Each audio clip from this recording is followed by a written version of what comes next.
Because we cannot send Israelis to Rafah and to dangerous zones to collect statistics and count the numbers. It's a very dangerous zone. Israel is looking from the outside. And also, who said that Israel is only responsible for the killing of Gazans? Mostly Hamas responsible. First of all, for taking human shields. Second, their booby traps. How could you differentiate the death that it was caused by an airstrike or by a Hamas death trap? How do we know the difference? Well, yeah, but the point I would make, people die. Yeah, listen to me. All this moral, Pierce. No, listen to me. Listen to me. All this dilemma, you know, you're going with your whatever morality. This is war. In war, people die. You need to wake up to this reality, accept it. Stop this denial. We are in the face of savages who hijacked an entire society. This is a very difficult war. No other army can do the job, and I'm not willing to risk thousands of lives of foot soldiers to deal with this type of savages who hijacked the entire society. 100,000 people could have died. Israel is doing everything they could. Don't reduce it to the point, do you have statistics? Who cares? Well, actually, Egypt, no, I think you're missing my point. Authority, yeah, Mossad. Jordan, all right. The Arab world don't want Hamas at whatever cost. Mossad. Whatever it costs, we want to remove Hamas from power. Okay. Listen, it's Israel's responsibility to know the death of their own citizens. This is their responsibility. I think your question was absurd. This is why you put him on the spot. He was not prepared for it. I didn't put him on the spot. But this is not going to change the reality on the ground. The reality on the ground, Hamas must go. The only side want Hamas to stay is the Iranian Ayatollah, and for some stupid reason, Keren in America wants Hamas to stay. But the Arab world, let me tell you something, Jordan, Egypt, Saudi Arabia, the majority of the Arab world, we are Arabs. I am Arab. We are not Palestinians. We don't want Hamas. We don't want Islam. We want Islamists out of power. Okay. It's as simple as that. All right. They have been killing Jewish and Arab children. Right. This is not your game. This is not her game. It's not about statistics. It's about doing the correct thing of removing Hamas from power. Mossad. End of the story. Let me interrupt. Well, you know, this is Abi's desperate attempt to discredit me. I am a man of the field. I fought against Hamas as part of intelligence, legitimate intelligence organization, against savage group that were targeting civilians in suicide bombing attacks, waves of suicide bombing attacks that they killed people indiscriminately. So Abi today want me for some reason to apologize for saving human life because my truth challenges her convenient truth. Abi does not have the authority. She's just a self-appointed low-grade journalist.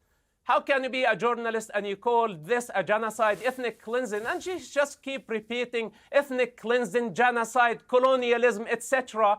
None of it is real, including Palestine. It's only in your head. None of it is existential. Palestine was never born. How can you free it? It was never there. It's just a colonial entity, and some people choose to make it into a national identity. And this parrot has been just repeating Hamas propaganda. Marwan Barghouti that she's talking about him, she never met him. I knew Marwan before he got to power. He is a criminal. He killed 5 people. He has blood on his hands. He cheated on his wife. He has a secret son that he never revealed it to the public. Of course, I can criticize him, and I can criticize all the criminals that I know personally. She's been there only for a visit, and maybe she had some falafel sandwich, you know, and she really was blown away of the Palestinian experience. There is no such a thing as Palestine. It's about time to retire, find a different job. You're not a journalist. You don't qualify even to be a mother. Yeah, because you don't qualify. Well, I think the belittling her credentials. Listen, well, everyone's entitled to an opinion. Pierce, best case scenario, if there is an occupation, it's between Israel and Jordan, or it's between Israel and Egypt. because it was not an occupation of a country called Palestine. There was never Palestine in history. This is not an absurd statement. It's reality. Palestine never existed. It was not a country. It was not a nation. It's not an ethnic group. We are Arabs. We are the Arabs of Judea and Samaria. And when I was born, like millions of Palestinians, we had Jordanian birth certificate. The people of Gaza were Egyptian with Egyptian birth certificate. There was no Palestine. Yasser Arafat created this entity, and everybody believed him. And this lie must die. This is why I don't like what Abby and her likes doing by trying to delegitimize Israel. She's trying to discredit me. Who gave you the authority? How dare you? You are a I'm spy. Of that region. You're I'm a spy for Israeli conflict. intelligence, You Mossab. It is not funny. It's not funny. Your tale, It's your not false funny at narrative all. need to It's- stop because it's you not are funny at all, creating chaos. Mossab. Listen, Abby, you are bringing Mossab, you're chaos to the very- United States and you will be held accountable. You are just a Okay. criminal like them. Sure. You are Patient, in my domain Mossab. right That's now. a military occupation. Okay, you are in my domain. When you come to my domain, you have to pay respect. You have to respect all the effort that I put to save human lives. And you cannot reduce that into some propaganda because why it's on not. earth would I... Listen, the suffering of the Arabians, again, stop calling them Palestinians. They are not Palestinians. We are Arabs. We are the Arabs of Judea and Samaria. And Israel and the Jewish people Well, have Palestinians no call problem themselves since the beginning of Palestinians. their state.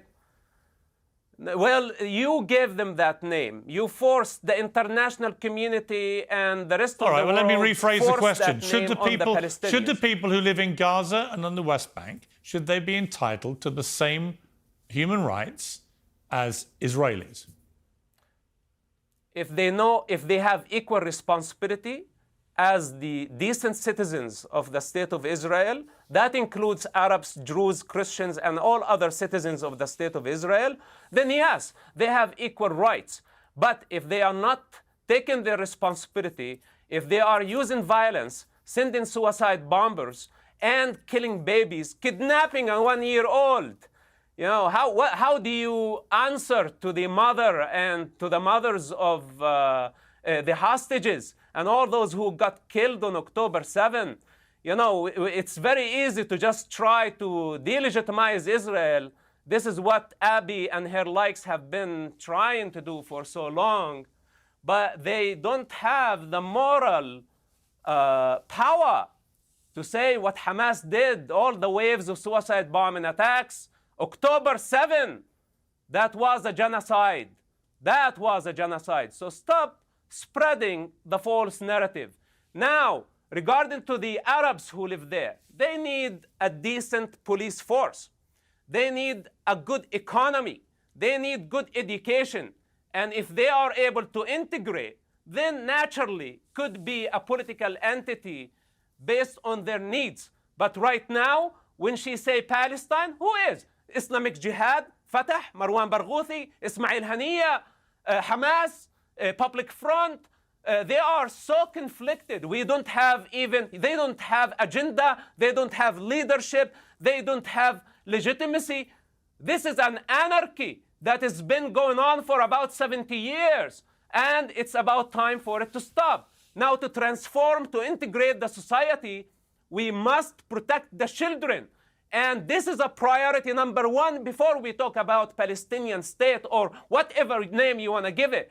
That when we have a savage group, Islamists, by the name of Allah, hijacking and using children as human shields, their own children, after killing Jewish children, then this is a capital crime. We cannot blind our eyes. We have to deal with priorities. First, we remove this savage group out of power. If Abi's intention were pro-peace, then this is our intention, that we should unify our efforts toward this main goal, first goal, priorities. Then after that, we can talk about the future. And this criminal you call Marwan Barghouthi in Israeli prison.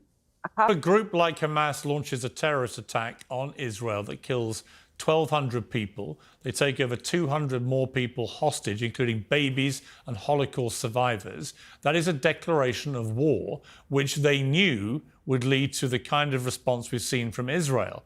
and Israel would argue, and they would have some sound argument to this, that if someone declares war on you in that manner and you respond, and in eliminating the terrorists who committed that heinous crime, civilian casualties are incurred, they would say that that is exactly what has happened in any other war in history.